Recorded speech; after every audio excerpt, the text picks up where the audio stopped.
Hi welcome to the S M S collections. ಇವತ್ತು pure 92.5 hallmark ಇರೋ jewellery. ಇದು ಒಬ್ಬರು ಕಸ್ಟಮರ್ ಆರ್ಡ್ರು. 58 ಗ್ರಾಮ್ ಇದೆ. Double line chain 58 gram. ಇದು ಒಂದು 6 ಗ್ರಾಮ್ ಇದೆ. ಇದು ಬಂದು 24 ಗ್ರಾಮ್ ಇದೆ ಟೋಟಲ್ ಶಾರ್ಟ್ ಚೈನ್. ಮತ್ತು ಫಿಶ್ ಡಾಲರ್ ನೋಡಿ, ಎಕ್ಸಾಕ್ಟ್ ಗೋಲ್ಡ್ ಯಾವ ಥರ ಇರುತ್ತೆ ಅದೇ ಥರ ಇದೆ. ಶಾರ್ಟ್ ಚೈನೇ ಆಗಲಿ ಮಂಗಲಿ. ಫಿಶ್ ಡಾಲರ್ ನೋಡಿ. ಇದು ಒಬ್ಬರು ಆರ್ಡ್ರು. 58, 6, 24 ಗ್ರಾಮ್ಸ್ ಇದೆ. ಮತ್ತು ಇನ್ನೊಂದು ಮಾಟಿ.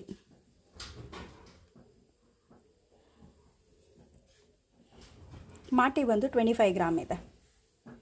ಇನ್ನು ಬ್ಯೂಟಿಫುಲ್ ಲಕ್ಷ್ಮಿ ಇಯರಿಂಗ್ ನೋಡಿ, ಬ್ಯಾಕ್ ಸೈಡ್ 92.5 ಇರುತ್ತೆ. ಮತ್ತು ಬ್ಯೂಟಿಫುಲ್ ಡಾಲರ್